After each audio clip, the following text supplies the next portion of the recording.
Hello, everyone, and welcome back to Fan Talk. It is your favorite podcast by your favorite fan. It is a Thursday and a cloudy, rainy one indeed, at least where I am. It's been such a wet February when it comes to precipitation. Kind of crazy, but really good for the summer and the snowpack. Welcome back. This is Fan Talk. This is a podcast by me, Kyle Berenchley. You can find me on YouTube, Spotify, and iHeartRadio. Go give me a listen and check me out. We have a great show today. We'll be focusing a lot on college basketball and looking at that. But first, let us do our shout outs. There's my candle right there burning. Shout out to Rogue One coming in clutch. Great Star Wars movie. And let's do our song of the week. The song challenge again is this. I'll play 15 seconds of a song. You guess what that song is down below in the comments, or you message me on any of my social medias. I keep a tally, and the winner gets a $25 gift card to the restaurant of their choice. So far, we own the first person in first place only has one correct. So you're not too far behind. If you're jumping in and you're thinking, I'm too far behind, there's no point. There is a chance you get this one right, and you are right up there tied for first place. So here is the song. Give it a listen. 15 seconds starts now.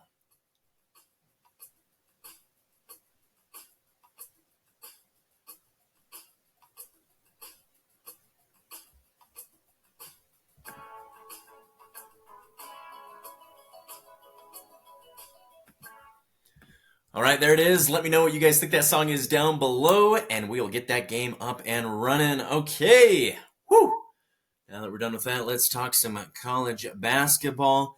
It is exactly 1 month away until the first rounds of March Madness tip off. There will be some games there in Salt Lake City, so I'll be definitely going to those and checking those out. But we're 1 month away, and this episode I thought I would focus on my top 4 teams that could potentially win it all. Now, of course, there's the rankings, there's bracketology, there's a lot of things that we've looked at that are kind of putting teams in their place, putting them where they are expected to be or projected to be.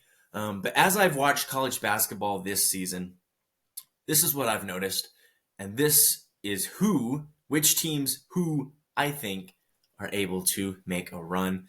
So let's talk about these 4 teams right here, right now. First off, number 1, I am going to be talking about the UConn Huskies. Yes, they just got boat raced by Creighton by, 21 points. That game was in Creighton, the first time Creighton beat a number 1 seed in program history, which is incredible. The fans stormed the court. Total blowout. Creighton was in control the whole game. But this UConn team, looking at their schedule, they've beaten some good teams. Dan Hurley has a great squad, a lot of good players. They have depth, and they can score, and scoring always helps. They're also in a tough division known as the Big East. That conference is one of the best, probably top 3 college basketball conferences this year. You got blue bloods like UConn, Marquette's having a great year, Creighton's having a great year. Don't sleep on a team like Providence or even an Xavier or a Butler, Seton Hall. A lot of good teams there in the Big East. They always clash, they always fight, they always get down to it. So don't sleep on them. UConn is one of those teams I think can make a run. They won it, of course, last year. And I think they're a better team this year than they were last year. If you look at their stats, offensive numbers have gone up. Points per game have gone up. Their shooting percentage has gone up. And yeah, they've lost some players, but they still have Dan Hurley. They still have Klingon. They still have some good guys there in Connecticut. So those are one of those teams that I can definitely see making a run. Number 2, a little mini earthquake there. Number 2, I'm gonna say Purdue. I'm a little hesitant when it actually comes to tournament time because the last couple seasons Purdue has faltered, particularly last season when they lost to a 16 seed in Farley Dickinson. Only the second time in NCAA history that has happened. But this is Zach Edey's redemption arc. He was thinking about going to the NBA, and then he decided, let's do one last dance with Purdue.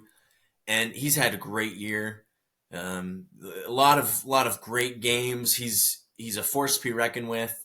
It's tricky though when he gets into foul trouble. If Zach Edey gets into foul trouble, then Purdue can kind of get into a rut.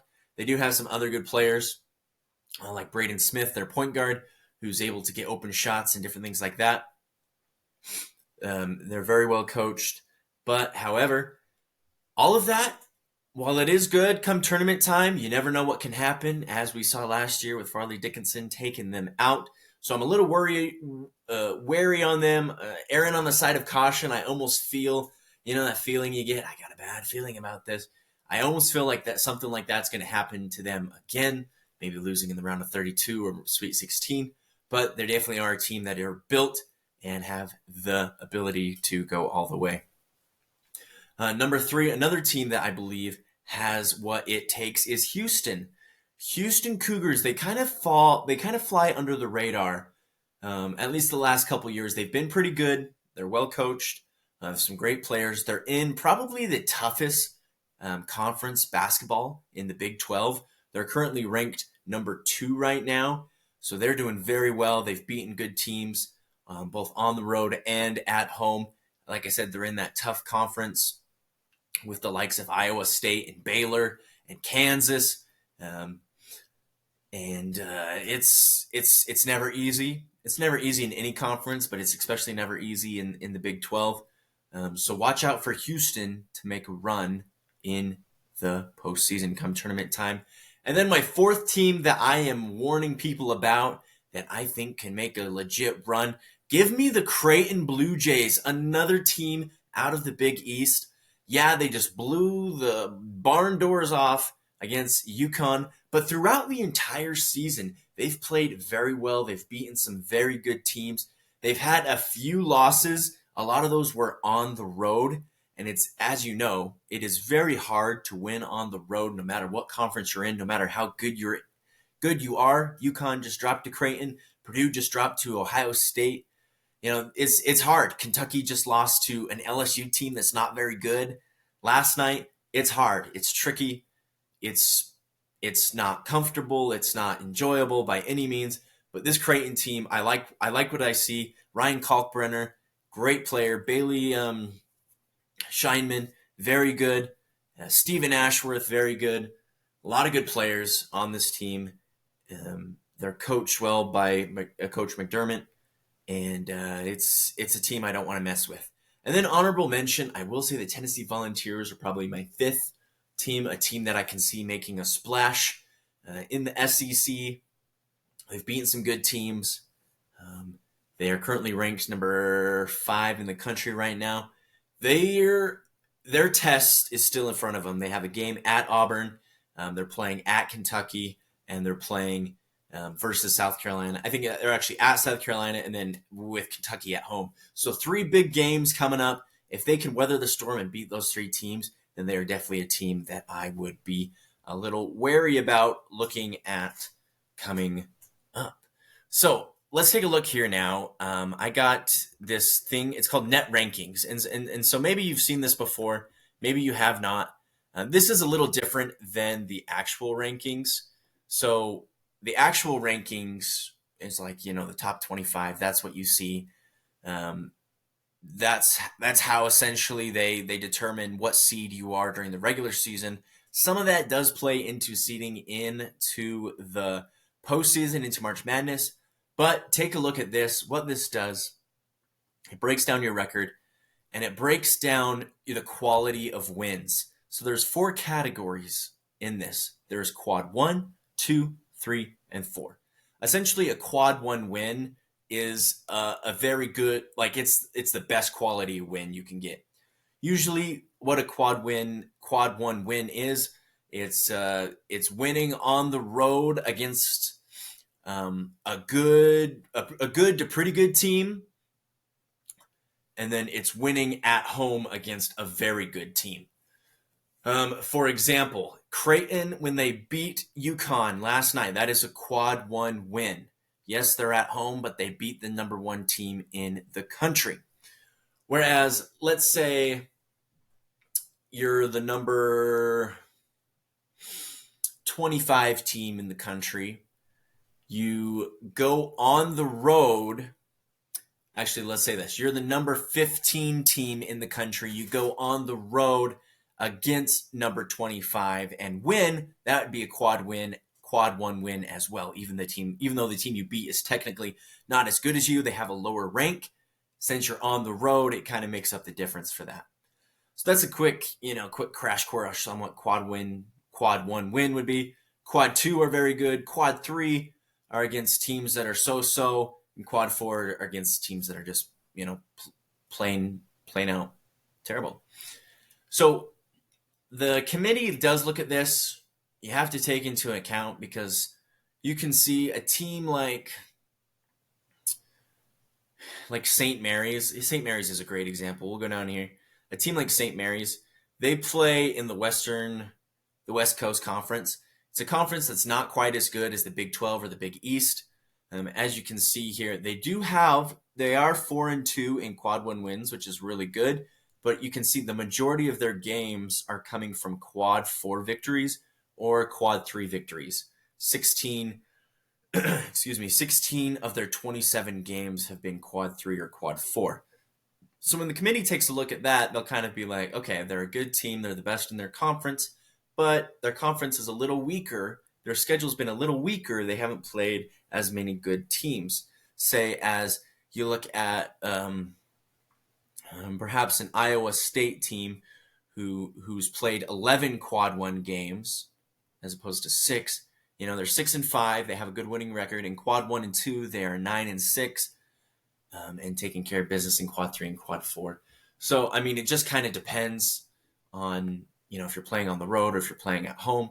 But typically, teams in the Big 12, Big 10, Big East, even the SEC, even the Big 10, ACC usually with Duke and North Carolina, those teams will typically have more quad 1 win opportunities as well as quad 2, whereas teams like St. Mary's and a team like Drake out of Missouri Valley or Dayton out of the Atlantic 10, they're not going to have as many quad 1 or quad 2 opportunities because the competition is just not as good. So as you can see here in net rankings, this is through games as of last night, net rankings, they actually have Houston as the number 1 seed. That is most likely because UConn dropped a game the other night against Creighton, and Purdue's coming off a loss against Ohio State. But yeah, the top 5, as they round it out, they have Houston, Purdue, Arizona, UConn, and Alabama. Now, I think Alabama's a little overrated. As you can see here, quad 1 wins. They're only 3-6. They don't have a winning record like the rest of these top 4 do. They do take care of business in quad 3 and quad 4 and at home, but quad 1 wins will be very important moving forward. Let's just take a look here at my alumni, Utah State. I was at the game on Tuesday night when they played San Diego State. Great game. They held Jaden Ledee to, I believe it was 23 points, and kept the Aztecs under 65. Got a big win at home.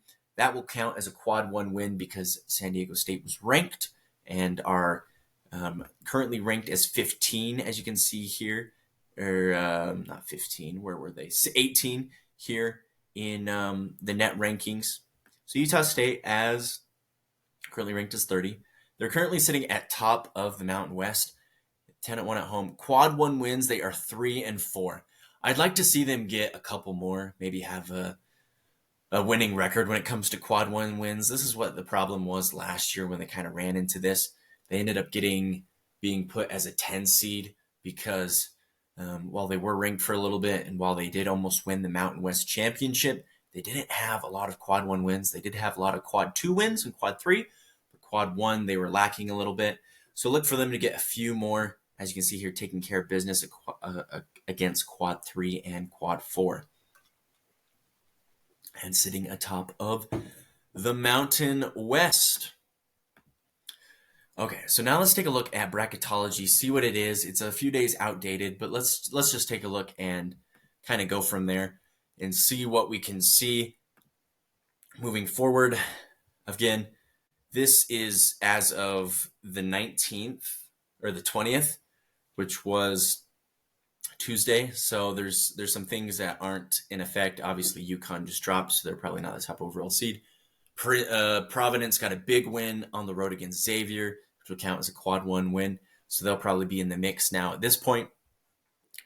But as the 1 seeds, they have UConn, they have Purdue, they have Arizona, and they have Houston.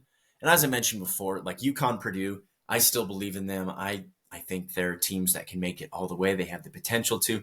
Technically, every team has the potential to, but they're heavy favorites in my opinion. I think Houston can make a big splash there.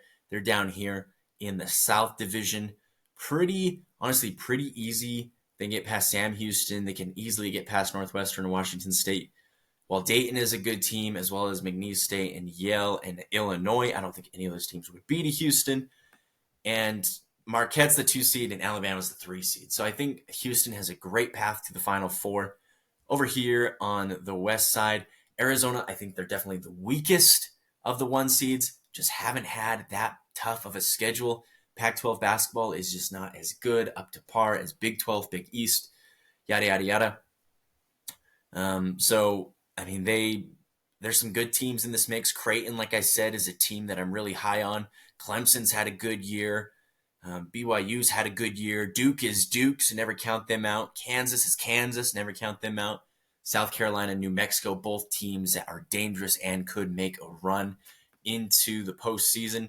So let me know what you guys think down in the comments below. Tell me what you guys think. Maybe give me your top 4 teams that you think can make a legit run into the postseason. As I mentioned before, we are a month out until those games start, and I am so excited. I'm going down to Las Vegas to watch the Mountain West tournament, and then, of course, games will be up here in Salt Lake, being hosted by the U of U, so I'll be going to some games as well. So keep an eye out on content with that. I'll be doing a collab with Jack Sports. Scotty Sports, Jack Scott, my apologies. Go check out his channel. He does more in-depth bracketology stuff. I'll link it down below. Go check him out. Give him a like and a listen. And of course, thank you guys for listening to me here at Fan Talk. Big, big, big hug to all of you. I appreciate it. Again, you can find this podcast on Spotify, YouTube, and iHeartRadio. I'll link all my socials down below. Comment that song and let me know what you guys think for March Madness moving forward. All right, that's all for today. I will be signing off. Have a great Thursday. And remember, be yourself, but be kind.